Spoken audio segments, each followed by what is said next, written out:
East Anglia in the southeast during the morning and then head out into the North Sea. It may linger across the easternmost parts of England and Scotland until around dusk. It'll be followed by drier, brighter weather for a time, and then the showers get going. Lots of heavy showers zipping through on that gusty wind come the afternoon. Temperatures actually dropping a little through the afternoon as well, so feeling cooler than it has done, especially with the wind, and especially if you get caught in a downpour, of which there will be plenty more to come through Saturday evening. A showery night. It gets very windy once more in the north of Scotland.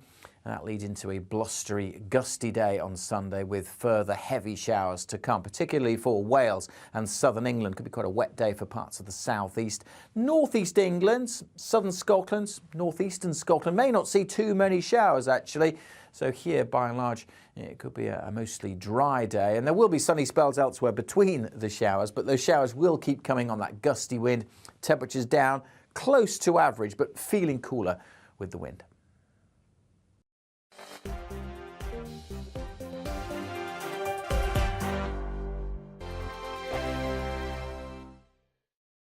I'm Mark Dolan. Join me at 11 on GB News for Headliners, in which I'll be joined by two of the UK's top comedians discussing tomorrow's papers.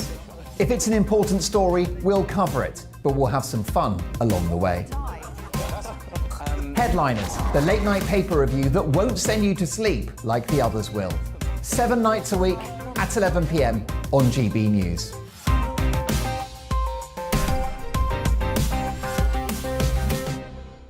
Hello, I'm Michelle Dewberry, and you can join me every weekday 6 till 7 on Jubes and Kerr. Me and my panel will get stuck right into the day's events, and I can tell you, in fact, I can warn you, expect some robust debates, some strong opinions and perspectives from both sides of the fence. It's about you at home as well. I love to read out all of your comments, or at least as many as I can. So join me, Michelle Dewberry, Monday to Friday, 6 till 7 on Jubes and Kerr.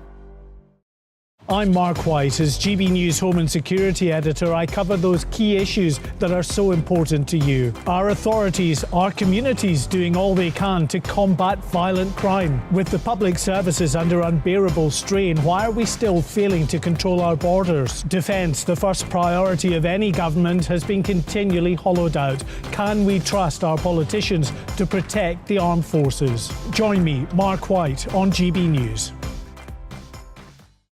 We are GB News, the People's Channel. And right across the United Kingdom. You can find us on Sky Channel 512. Virgin Media Channel 604. Freesat Channel 216. Freeview Channel 236. And YouView Channel 236. You can also take us with you on DAB+ radio. With the GB News app and at the website gbnews.uk. We're absolutely everywhere. Come join us on GB News, the People's Channel, Britain's news channel.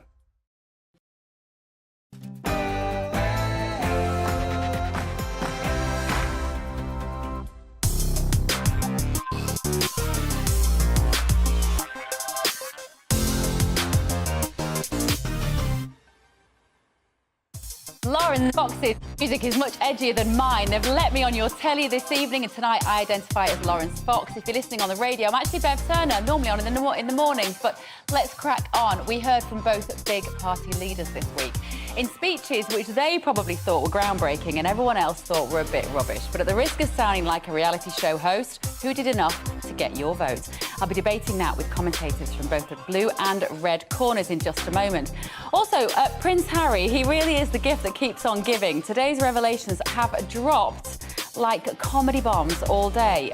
We learnt more seriously how many Taliban he killed, but also how he lost his virginity in a pub car park and how he wet his pants on the day that he met Meghan. Don't go anywhere to find out what I'm talking about.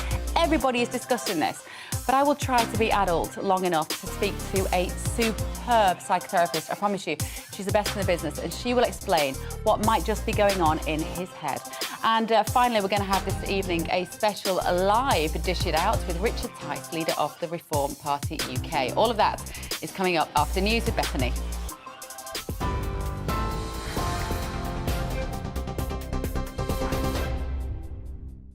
Bev, thank you. Good evening. I am Bethany Elsey with your top stories from the GB newsroom.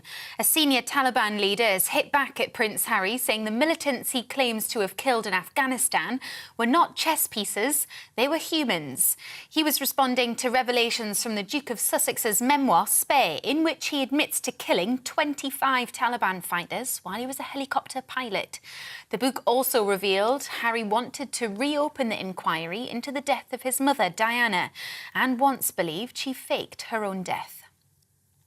Ambulance workers have announced new strike action on the 23rd of January in a dispute over pay. More than 2,600 members of Unite across England and Wales will be staging a 24-hour walkout. The Prime Minister has invited union leaders to meet with him on Monday, but Unite's General Secretary has described the move as a smokescreen. Well, Rishi Sunak says the government's proposals for new laws requiring minimum service levels during industrial action will help reduce disruption.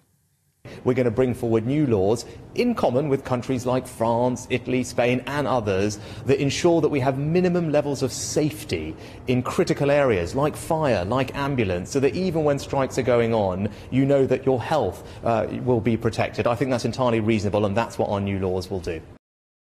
Police in Scotland have confirmed the names of 2 women and a man who died in a fire in a hotel in Perth. Donna Jantz van Rensburg, Sharon McLean and Keith Russell were killed in the blaze at New County Hotel in the early hours of Monday morning. The 2 women are sisters from Aberdeen and the man was originally from Edinburgh. Donna's 3-year-old King Charles Spaniel also died in the fire. A postman who killed his girlfriend's 18-month-old son has been jailed for 9 years. 24-year-old Christian Scott Coombe was found guilty of assaulting Andrew Corker before killing him in 2019. The child's mother, Tamika Beaton, was found guilty of child cruelty by neglecting to protect her son, and she was given a 12-month sentence. The US president will mark the 2nd anniversary of the attack on the US Capitol with an award ceremony at the White House. President Joe Biden will award 12 people with the Presidential Citizens Medal, one of the country's highest honours for civilians. It'll be given to law enforcement officers, election workers and state and local officials. It's after a mob of Donald Trump's supporters stormed the building in a failed bid to block Congress from certifying the 2020 election. You're up to date on TV, online and DAB Plus radio. This is GB News. Now it's back to the Laurence Fox Show with Bev.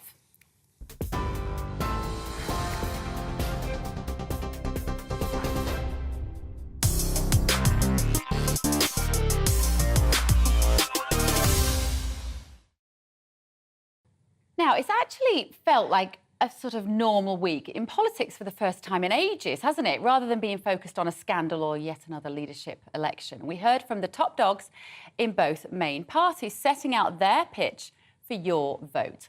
So, what did we learn about PM Sunak and sleeves rolled up, ready for action Starmer? Firstly, like the robots Sunak gets so excited about, he fails to connect on a human level. When he delivers a speech, I find myself looking over my shoulder, wondering who he's actually talking to. Even to those rooting for the Conservatives, he feels oddly like a guest who turns up for lunch but doesn't take their coat off, as though he's got one foot out the door already.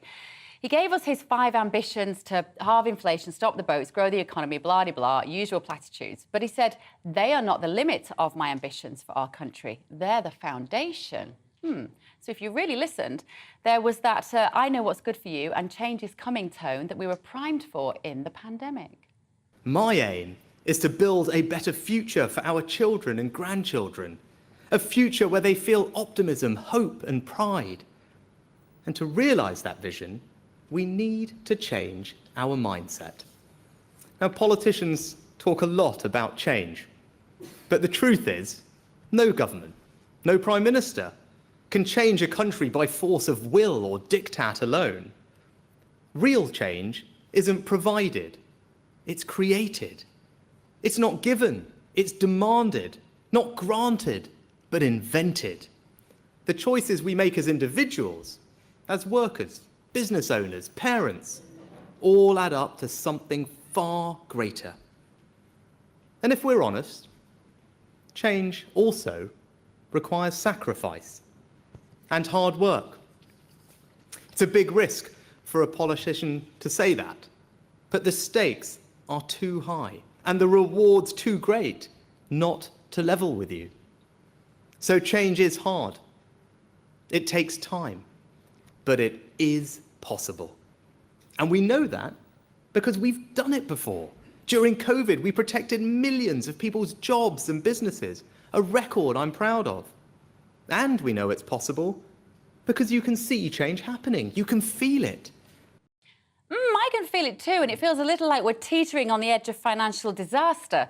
With record inflation, a crashing NHS, people unable to afford their mortgages, hospitality doomed, and the 2022 trend of 50 shops per week closing for good showing no signs of abating. I dearly want him to prove me wrong.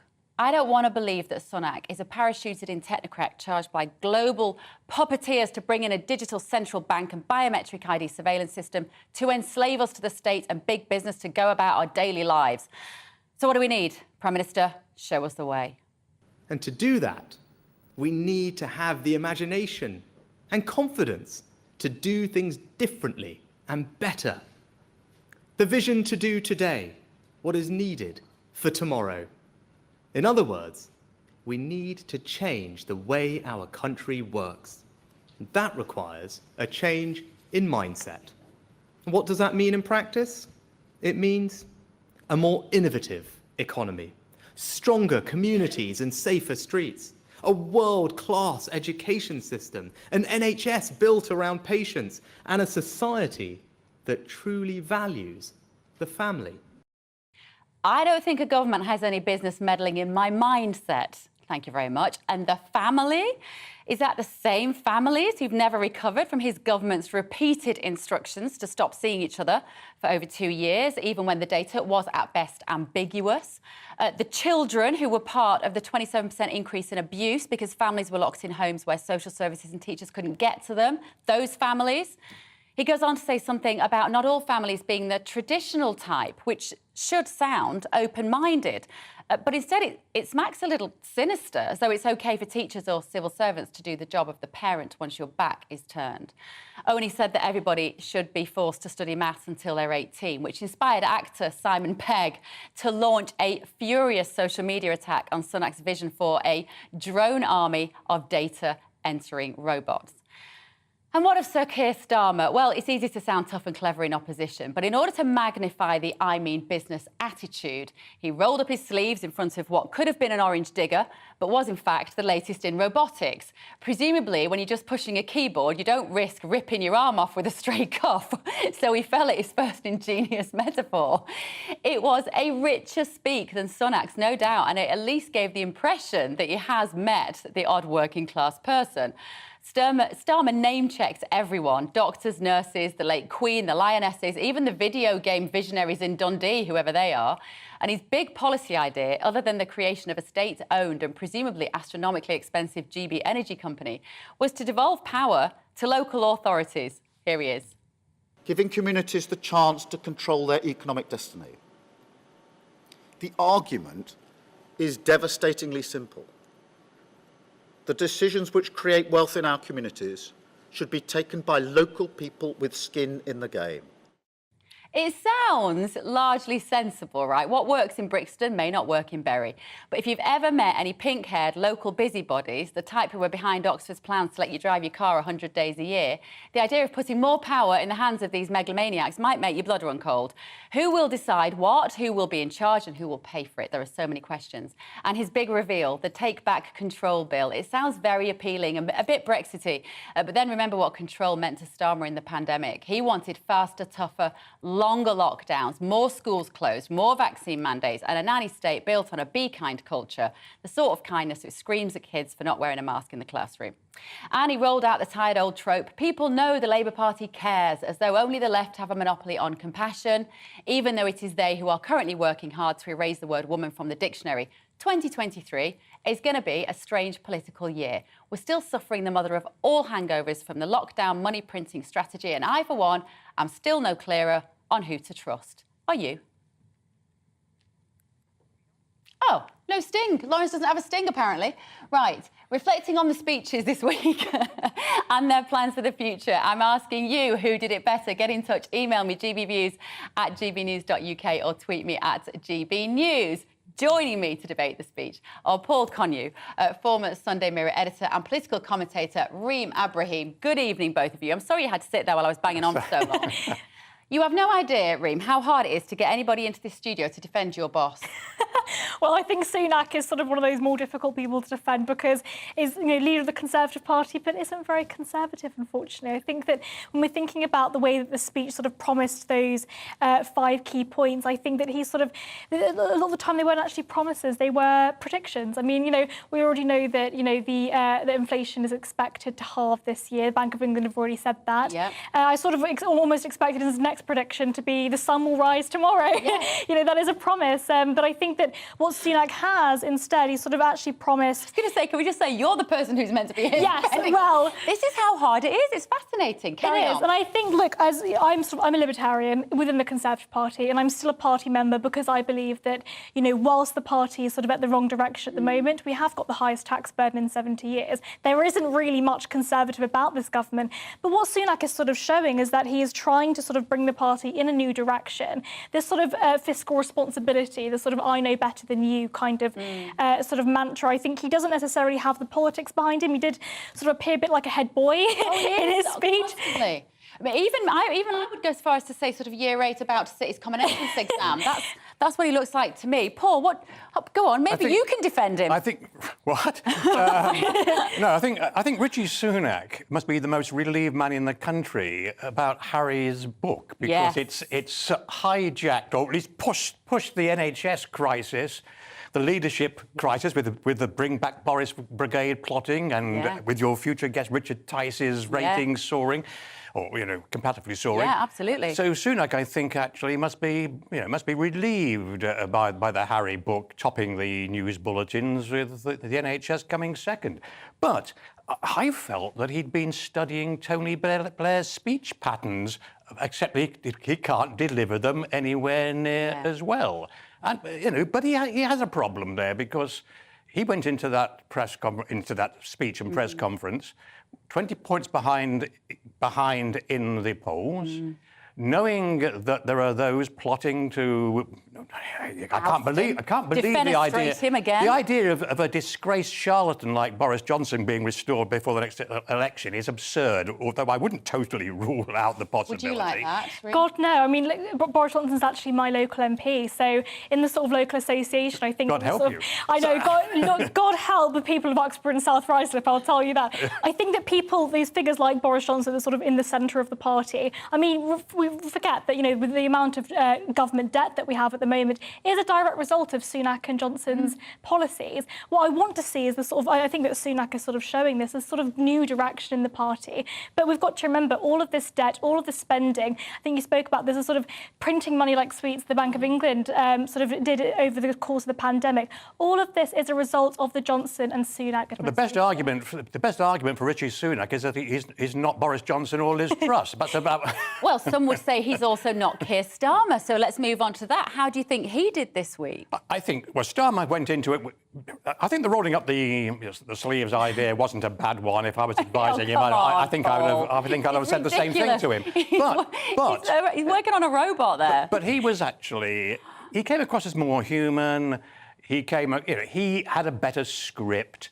Although I've been critical of Starmer recently because I think he's taken the coward's line on Brexit. Brexit is not working. But Labour are so terrified that there's still enough, despite the polls showing the public have turned against Brexit, Starmer is afraid of the red wall vote still actually resenting us attacking Brexit, or him attacking Brexit, and therefore he's trying to, we're 10 points ahead, let's play it safe, let's be pragmatic, let's not be honest to the public about the damage Brexit has done and will do. He did say, didn't he, I can, and I think it's possibly the first time I've heard him say this, when he said, I understand where Brexiteers were coming from. He said something about, I can relate. Well, for that very reason, he wants to be all things to all men. He wants to appeal to the Remainers and to remaining Brexiteers in the Red Wall.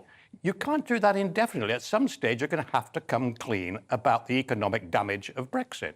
Is it just Keir Starmer's got it tied up, Reem, the next election, do you think? Is it yours to lose? I think it is the Tories to lose, but I don't think that we'll see Starmer's Labour Party sort of put in this sweeping majority. I think what we'll see is probably a minority Labour government, potentially a sort of deal with the Liberal Democrats in order to get those seats required for to push through legislation. But it will sort of be this anti-growth coalition, to quote Liz Truss, that will sort of be put forward. But I think that Starmer, look, in his speech, I think that he attempted to sort of seem likeable, maybe a little bit more centrist. But again, if he's sort of trying to use this Brexit language, this take back control language that we saw in the Vote Leave campaign. That was quite a clever move, though, to actually steal that line. If I were him, I'd steal another one from the famous Saatchi and Saatchi one from Margaret Thatcher. Instead of Labour isn't working, Brexit isn't working, with a poster with the mugshots of Boris. Even my old friend Nigel Farage, whose show I appear on quite often. And Nigel, I was a Remainer who predicted, after doing my own research in the Red Wall areas, that Leave would win the referendum. Nigel didn't actually think they would. But I also predicted that the public would turn against Brexit when reality replaced fantasy, and that is what is happening. But neither political leader wants to face up to that. Even the Lib Dems are afraid to really face up to it. I don't think that's true. I think that people voted for Brexit and that was a democratic decision that the people made because of various different policy areas that they believed in. And I think that Starmer is right, actually, to sort of use this Brexit language in order for him to sort of gain back those votes in the Red Wall. But again, taking back control can mean so many different things. Yeah. I mean, I supported Brexit because I wanted the government to be able to take back control away from the European Union. The polls have shown, actually, immigration wasn't the primary reason to vote for Brexit. Actually, the majority of people voted because they wanted to take power away from Brussels. But what does Keir Starmer's taking back control look like? Yeah. Is that more government? Is that more tax? Is that more regulation? Is it more lockdowns, potentially? We do not know. No, we don't. And I think the Brexit thing is quite interesting because I think it's impossible to separate the effects of Brexit from the effects of lockdowns as well. I think so. I think it's really difficult. In that regard, neither side is satisfied by the Brexit. Do you know what I mean? So if you were, the government, of course, have used both COVID and the Ukraine war to actually bury the effects of Brexit. But any serious economist will spell out the cost of it. Now, you've got to at least be honest with the public. Did they vote for this Brexit? And I think the Brexit we have got is not the Brexit that Remainers or Leavers thought we'd get. I think both sides have been sold short. That's right, on Brexit. I think so. But I would have considered myself a Remainer, and now I'm glad we're out, and I wouldn't want to go back. So, and I think there are people like us, because of the effects of the pandemic and what it showed you, how that control can seep into our lives. Bev, you didn't have to fully rejoin the... I mean, I'm not at the moment, wouldn't advocate full rejoining of the EU. That'd be too messy.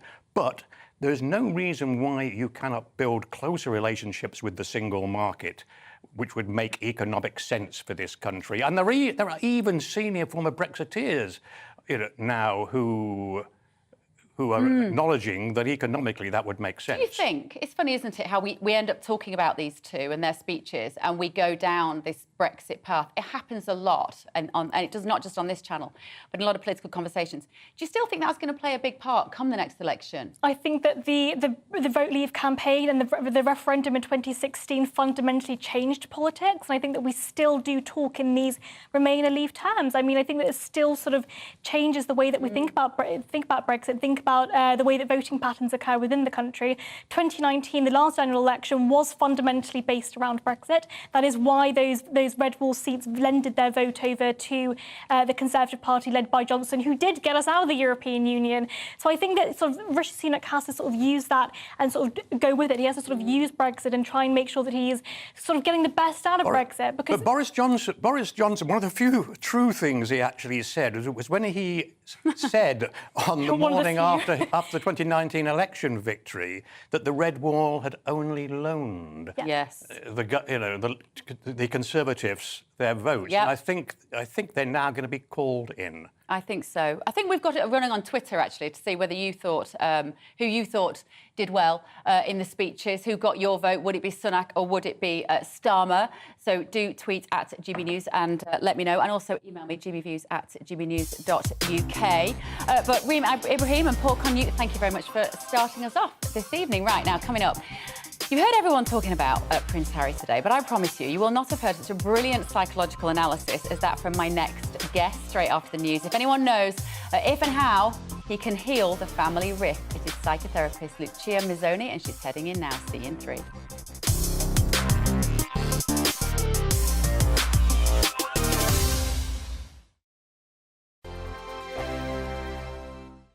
Monday to Thursday, 9 p.m. till 11 p.m. Join me, Dan Wootton. I'll bring you the sharpest takes and hottest debates. Do you not believe in prison? I don't believe in prisons. I'm completely stunned. I guarantee you there'll be no spin, no bias, no censorship. I actually was personally quite offended by it.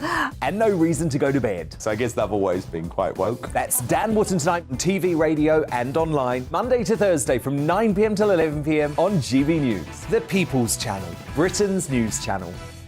Every morning from 6 o'clock, we'll wake you up with GB News Breakfast with all the stories you didn't know from the night before. So whether it's serious news, entertainment, or your own views from all over our great nation, we're here to kick off your day with a smile. The national media should be reflecting and reporting what's happening here. You will notice the northwestern accents.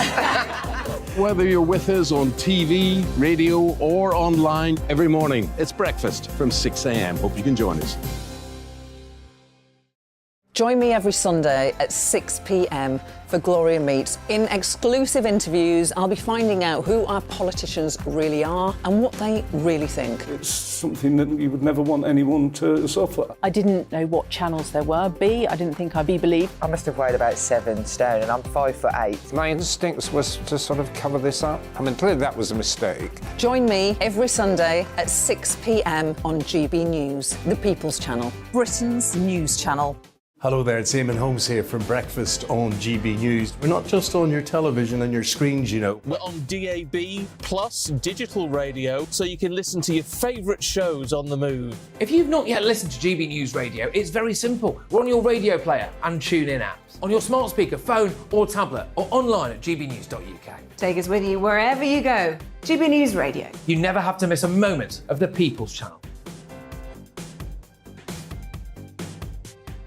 My name's Tom Harwood and join me 9:30 a.m. every weekday for The Briefing, your one-stop shop for everything you need to know about what's going on in politics today. I wonder if this is a deal that might need to be like the biscuits in this factory, twice baked. Is there not an opportunity here to win out against the extremes? Tom Harwood, GB News. What are you going to do about it? Things should have been done differently, and they certainly are being done differently. Don't miss it. The Briefing with me, Tom Harwood, 9:30 Monday to Friday on GB News. Hello, I'm Simon Evans. Join me on GB News for Headliners at 11 p.m, where I'll be joined by 2 of the country's top comedians as we take a look at tomorrow's newspapers tonight. If it's a big story, we'll be covering it, I guarantee, but we'll also have some fun along the way. That's GB News Headliners at 11 p.m. We won't put you to sleep, unlike some of the other paper review shows out there. So join us, 11 p.m, 7 nights a week.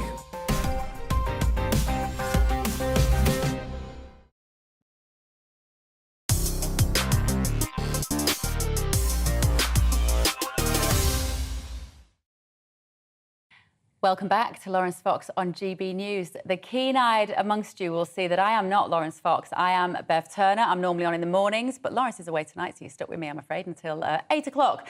Right, I've been dying to talk about this. Love him or loathe him, it is not difficult to see that Harry is a very... damaged isn't really the word. He's a...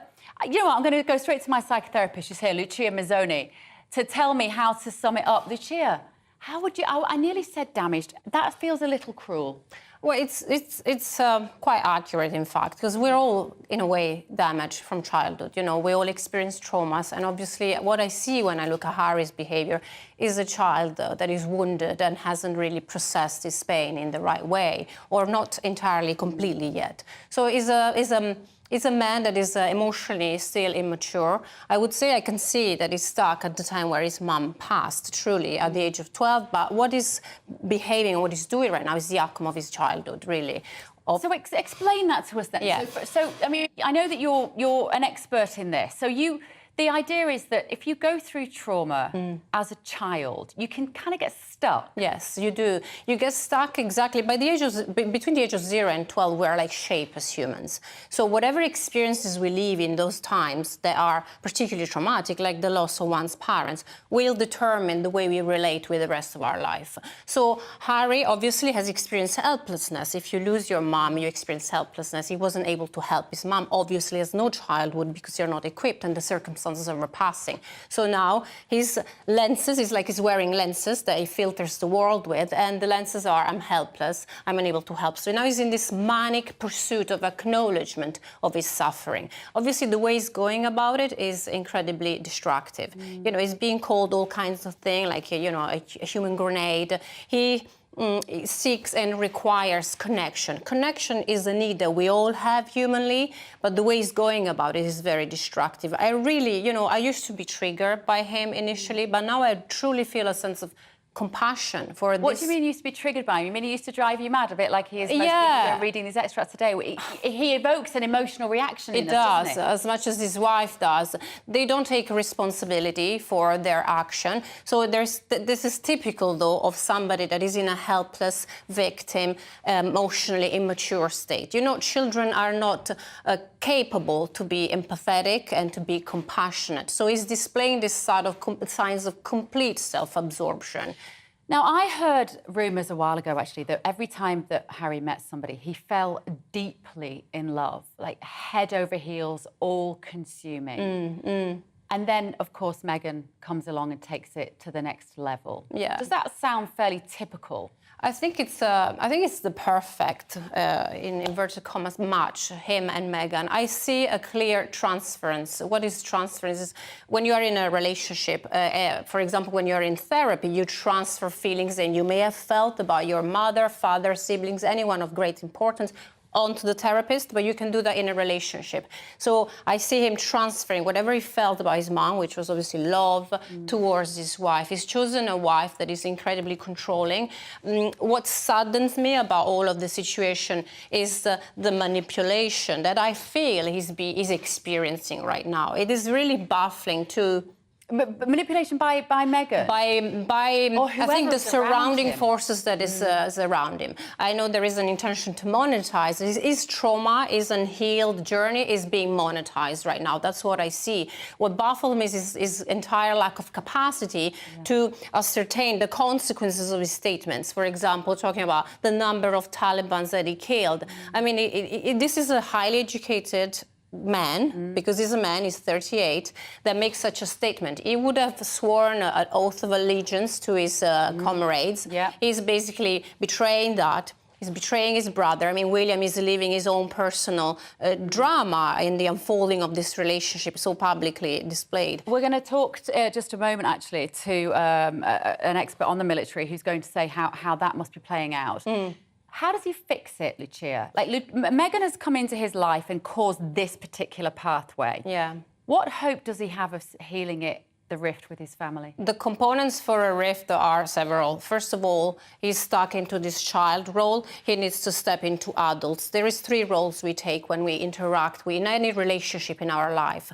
The child, the adult, and the parent is fixated in this child helpless victim mode. That won't allow him to, have a conversation with his brother. The brother in himself is stuck into possibly the adult role from birth. For the roles they've been assigned, they all have a specific role. So, firstly, there has to be an awareness. He has to take accountability. I believe he wants to reconcile with his family, as he says. So. But then he added there has to be accountability. An accountability that he himself is not yet, I think, emotionally equipped to take, able to take from a psychological maturity. So that's very childish. It's like the child who says, I'm sorry, but... Yeah. And he's pointing, you did that, he did that, she did that.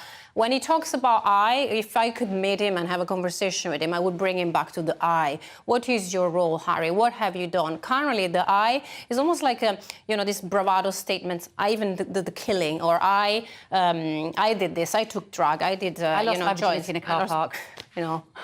The relevance of that, and how can that serve his purpose of finding, connection with the public even. It's disruptive. It's destructive. It's destructive, Yeah. it's disruptive, it's attention-seeking. It's like you say, it's all about that childhood. He says he's had therapy. I mean, we presume he says he's got a therapy dog in his Moncito mansion. I think he doesn't need to talk to his dog, he needs to talk to you, Lucia. I'd really love that. I really, make myself available. I would really like to see how this therapeutic journey is. I'm sure it's doing some benefit to some extent, but there has to be the next phase now. Him taking accountability, him becoming aware of his role. He's an agent. He's a very proactive agent, and he needs to take that accountability before he can even think of reconciliation. He needs to be empowered, doesn't he, like you say, to somehow take control of this narrative. Yes. All right, we could say that he is taking control of his narrative by writing this book, by getting his voice out there, but it feels surface. And he also feels unclever. I think the way he's gone about it is very destructive. It's not serving him, because if you think of a hero in any story, what he has in common with the hero is the pain. There has to be a starting point of pain. But then the hero overcomes the pain by being brave, being empathetic, putting themselves at the service of others, helping others heal. Currently is just not using his suffering. He's entitled to his trauma. There is no feeling that's about feeling, but he's entitled, but the way he's publicizing it, monetizing it, has now turned the purpose of the book, in my view, against him. Because the hero, I haven't read the book, but what I can see that's coming through is the hero is his brother. The mature man, the one that takes responsibility, the one that wants to protect the family, is the brother. So it seems like the consequence of portraying the story in this way haven't even been thought through. So it's kind of a short-term type of strategy. Do you think there could have been some catharsis for him in writing this book and making the documentary series? Will Possibly, that have been a type of therapy in the way itself? that a journal can be cathartic. Journaling is one of the therapeutic methods to process pain, for sure. But I think I would have liked to think that a man of his, status and culture and education would have been able to predict. You see the way he's being called by the press: human grenade, petty, pathetic, all kinds of derogatory terms. So what's in it for him aside of the monetary benefit? He definitely hasn't gained the public approval by... Not what he was searching for. No. Lucia, you're so amazing. Will you come on Bev Turner today in the morning and we can analyse? There you go, you can have that. We can analyse this a little bit more. I'd love to. Psychotherapist Lucia Mironi, thank you for giving me Friday night. OK, next up, I'm going to be delving into my inbox for your thoughts on the show and whose speech grabbed your attention most. Back in 3.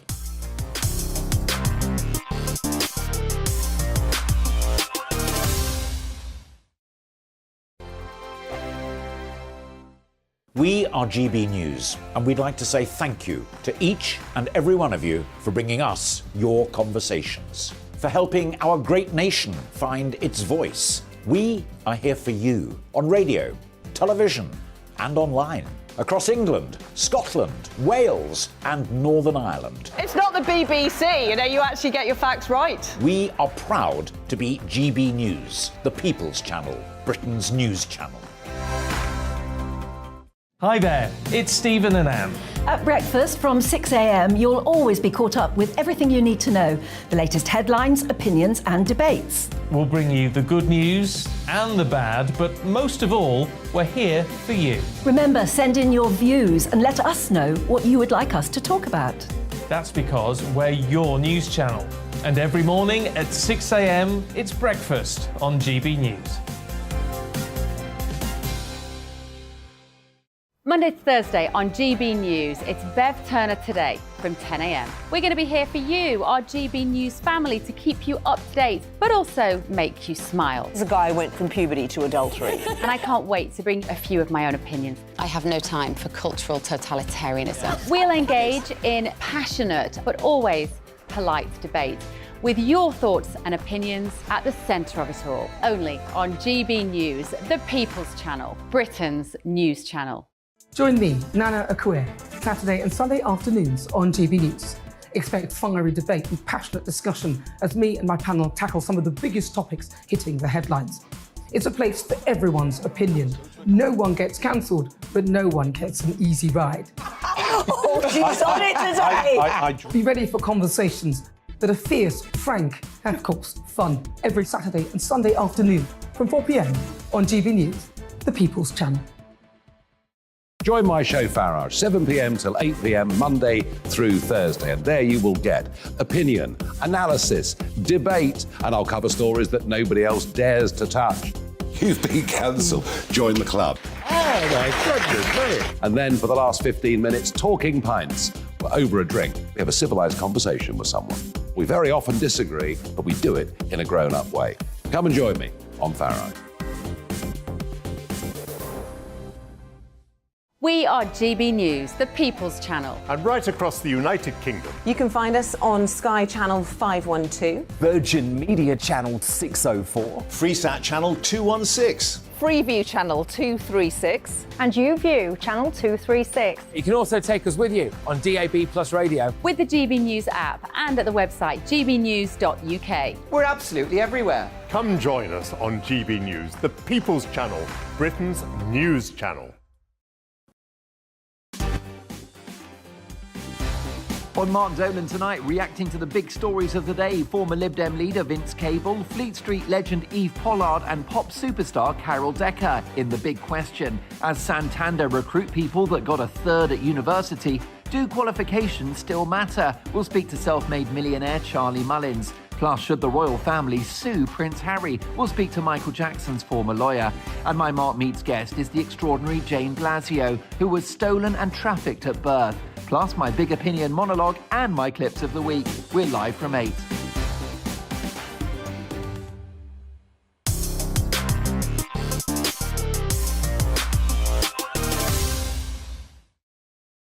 Welcome back to Laurence Fox with me, Bev Turner, tonight. I asked you who you thought did a better job of speaking this week, Rishi Sunak or Keir Starmer. Jane has said better is not a word to associate with Sunak or Starmer. Maybe least worst if we have to compare. Both are atrocious and give me the creeps.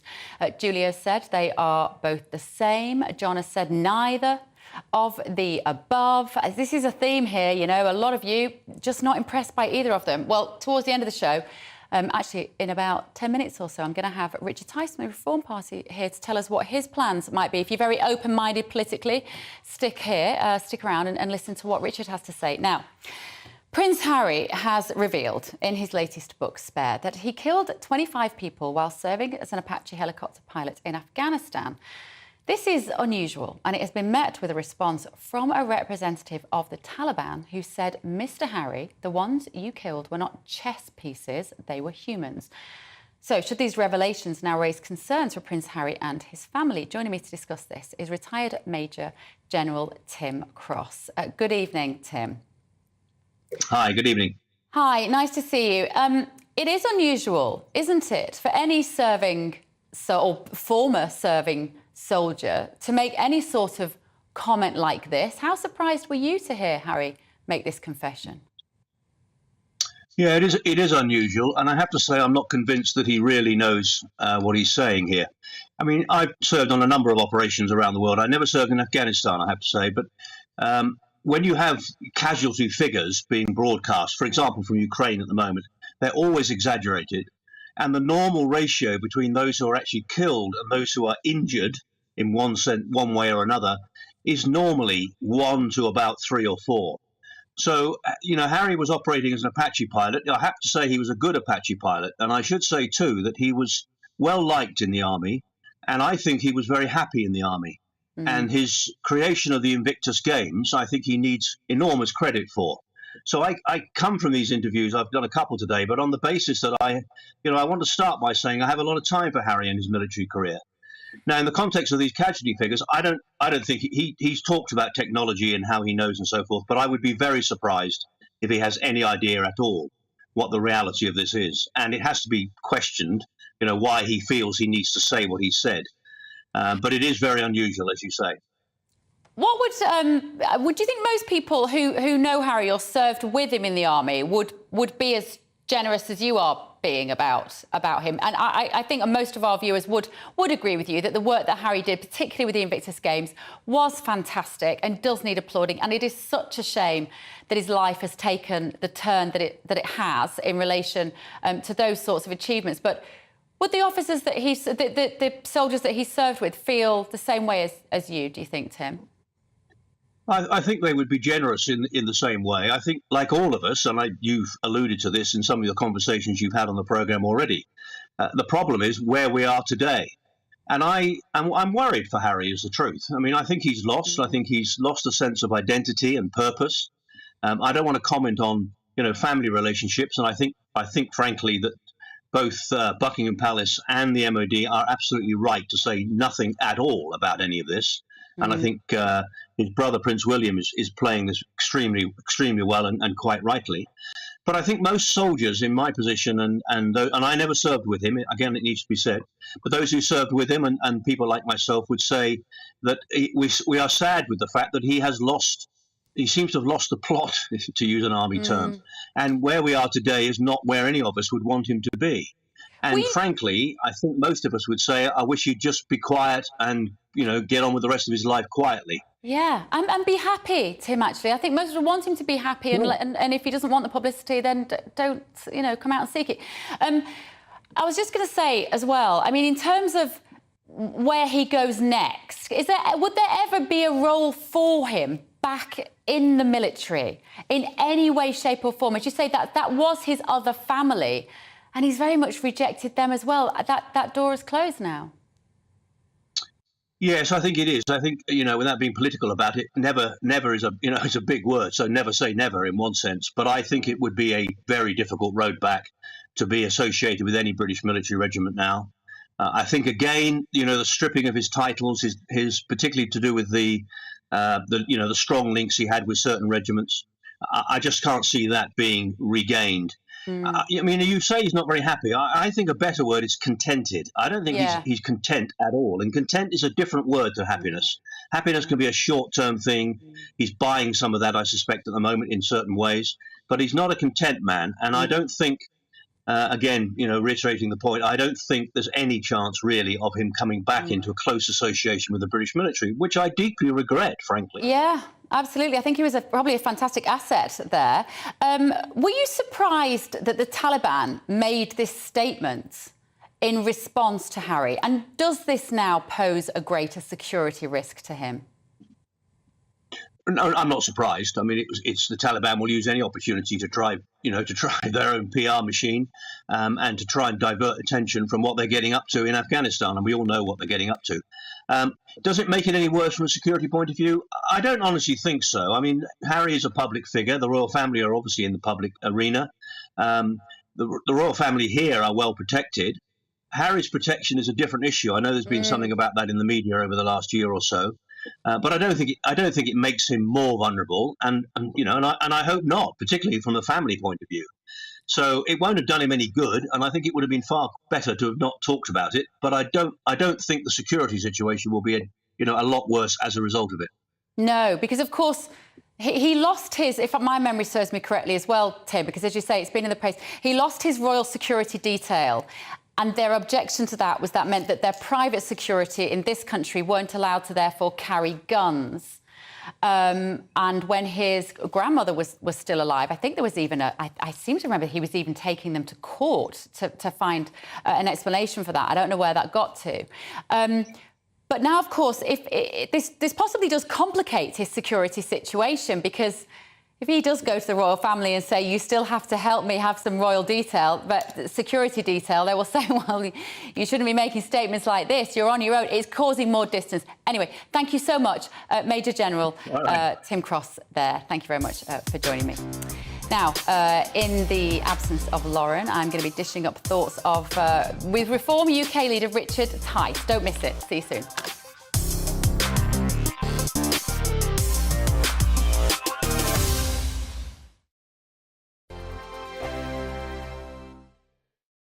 Monday to Thursday nights on GB News. At 6, it's Dubes & Co. 7 o'clock, Farage. At 8, join Mark Stein. And at 9, Dan Wootton Tonight, followed by Headliners. On TV, radio and online, this is GB News. Here on GB News Live, we'll be keeping you in the picture, finding out what's happening across the country and finding out why it matters to you. We'll have the facts fast with our team of reporters and specialist correspondents. Wherever it's happening, we'll be there from 12 noon on TV, radio and online. GB News, the People's Channel, Britain's news channel. Hello, I'm Michelle Dewberry and you can join me every weekday 6 till 7 on Jubes and Kerr. Me and my panel will get stuck right into the day's events and I can tell you, in fact, I can warn you, expect some robust debates, some strong opinions and perspectives from both sides of the fence. It's about you at home as well. I love to read out all of your comments, or at least as many as I can. So join me, Michelle Dewberry, Monday to Friday, 6 till 7 on Jubes and Kerr. We are GB News, the People's Channel. Why not take us home with you by visiting the GB News shop at gbnews.store. You'll find all the official merchandise, a really good present actually for yourself, your friends or your family. We ship across the UK mainland at no extra cost. GB News, the People's Channel. I'm Mark White. As GB News Home and Security Editor, I cover those key issues that are so important to you. Our authorities, our communities doing all they can to combat violent crime. With the public services under unbearable strain, why are we still failing to control our borders? Defence, the first priority of any government, has been continually hollowed out. Can we trust our politicians to protect the armed forces? Join me, Mark White, on GB News. We are GB News, right across the nation. You can get us on television, on radio, on digital. We're absolutely everywhere. Amazing! You see, amazing! You remind me of me in the European Parliament. But here's the most important bit. We are not part of the mainstream establishment. We think and speak just like you do. We are the People's Channel. Magnificent. That's really, really thoughtful. Come and join us on GB News, the People's News Channel.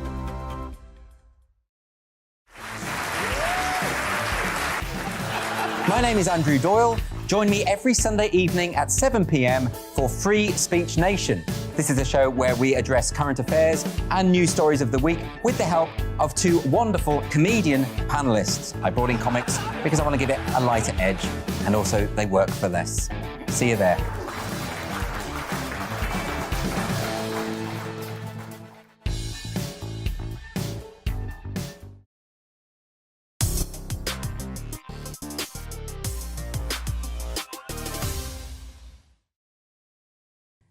Mate, I sort of feel like doing like a grrr, like a manly noise when I see that. That's nothing like Bev Turner today. It's all jolly.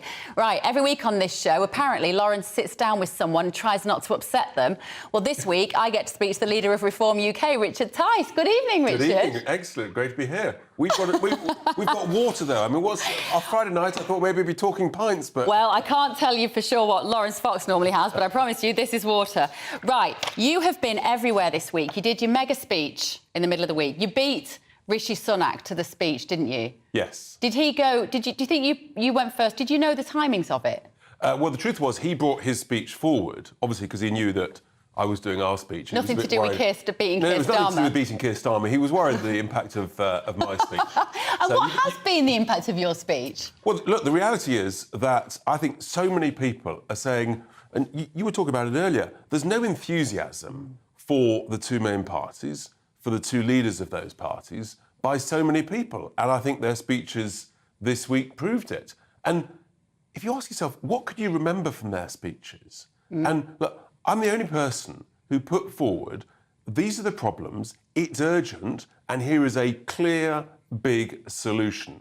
Costed, it's dramatic, sizable, we've got to get people back into work. The country is broken in so many ways. You've got to get people working, and you've got to make work pay. And work is a great thing, it's a healthy thing, it's good for all of us. It gets us out of bed in the morning, and it gives you a sense of achievement and dignity. And I just feel, I feel just shocked and so sad that 1 in 8 of the working age population of this country are not working. Do you think that's... So when Rishi Sunak was talking about we need to change our mindset, I was a bit like, you're not changing my mindset, thank you very much. You don't have the power to do that. It sounds a bit nudgy. He's been rather good at nudging for the last couple of years in the government that he's in. And as you quite rightly said earlier, We don't need our mindset changing. What we need is action. We don't need warm words and waffle. The country is in the worst state since, frankly, we've been adults. So, who are you then, Richard Tice? I looked on Wikipedia. Richard Tice... That's always dangerous. Richard James Sonley Tice. What's the Sonley bit all about? That's a sort of old family name. Oh, that's nice. Yeah. You were born in 1964 in Farnham. You were educated at Independent Uppingham School, so at least you're another posh boy. They normally get into number 10. You've got that going for you. Yeah, you received a bachelor's degree from University of Salford. Yes. I didn't think you'd have gone to university in my hometown. There you are. We see. That's fantastic. And you got out alive. And I got out alive, yeah. I did a 4-year industrial degree, so I was 2 years there, 1 year in industry. And the hardest thing, of course, when you do that is actually going back. Yeah. But, yeah, it was great. It was a proper degree. We were doing whatever it was, 30, 35 hours lectures a week. And it was very technical. So how are you a normal person compared to those two? Well, firstly, I went to university in Salford. That's not enough. That's not enough. Look, Richard Tice. I need more than that. So my first job was actually working in the post office. Right. Yeah, doing Christmas, sorting mail for Christmas. And then I learned civil service being a barman. That's quite posh. Yeah, well, you know, I was the barman. Right, opening the okay. bottles. And digging trenches on a construction site in the freezing cold snow of Newmarket in 1980. This is better. Keep it going. Come on, what else have you done that's normal? So that was that. And I mean, you know, you learn some rough jokes when you're digging trenches with some Irish labourers. Because that's your background, property developing, right? Really, that's right. Construction, property. That's my background. That's how I sort of cut my teeth.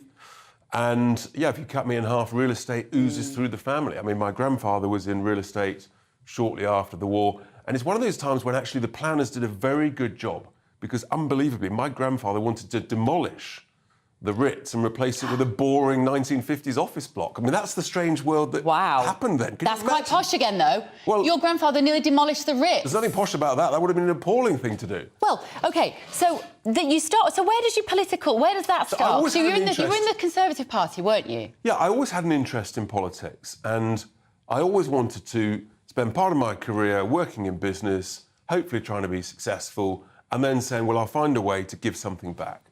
Right. And politics sort of... Really? Yeah. Really? Really. That's what every politician Really? says. No, it's not. Most of them now, they leave Oxford University or Cambridge, Yeah. they go into a think tank, and then they become an MP. Most of them have never done a proper job in the world. How many of them have dug trenches? Not like I enough. did? There you are, not enough. Go on, so you wanted to then give something back. I want to give something back, but I always had a thing about Europe. I campaigned hard for us not to join the euro, and then I was very concerned about the EU. So I just sort of came into it. I ran a big, fully listed multinational property group for 4 years between 2010 and 14. So you've got plenty of money.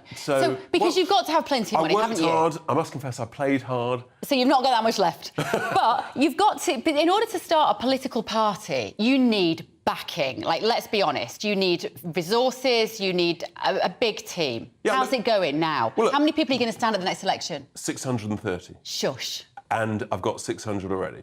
So we are not mucking about. We're standing everywhere except Northern Ireland. People haven't believed me. Are they nutters?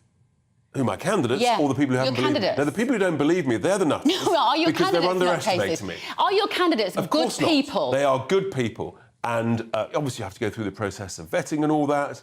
And, you know, the reality is, though, what I'm saying to our candidates, I want ordinary candidates who've done stuff. And we stand everywhere.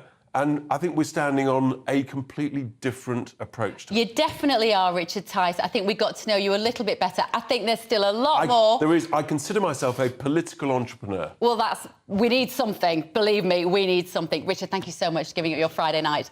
Right, that is it. I'm done for tonight. That was really fun. Join me on Monday morning at 10 a.m. for Bev Turner Today. But coming up next, it's Mark Dolan. But first, the weather. Good evening. Many of us have had a dry Friday, but the first weekend of the year will be dominated by showers. Lots of showers, often heavy, coming through on a fairly gusty wind, and it'll start to turn a little cooler as well.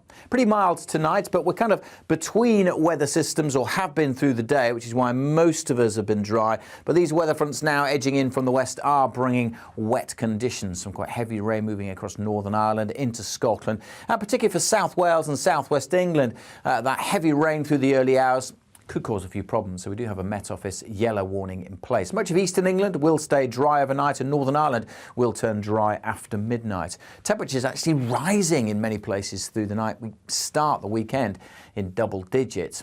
We also start with a fair bit of rain around. Still some heavy rain for Wales and southwest England, especially first thing. That rain will move eastward, so eventually turning up across East Anglia and the southeast during the morning, and then head out into the North Sea. It may linger across the easternmost parts of England and Scotland until around dusk. It'll be followed by drier, brighter weather for a time, and then the showers get going. Lots of heavy showers zipping through on that gusty wind come the afternoon. Temperature actually dropping a little through the afternoon as well, so feeling cooler than it has done, especially with the wind, and especially if you get caught in a downpour, of which there will be plenty more to come through Saturday evening.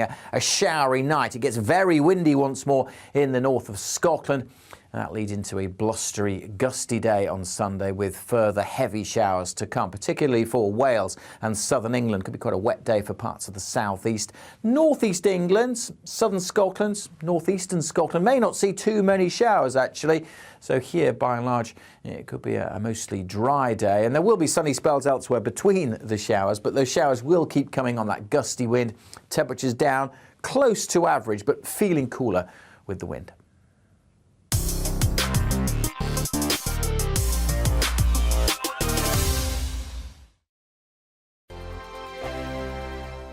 I'm Mark Dolan. Join me at 11 on GB News for Headliners, in which I'll be joined by two of the UK's top comedians discussing tomorrow's papers. If it's an important story, we'll cover it, but we'll have some fun along the way. Headliners, the late night paper review that won't send you to sleep like the others will. 7 nights a week at 11 p.m. on GB News.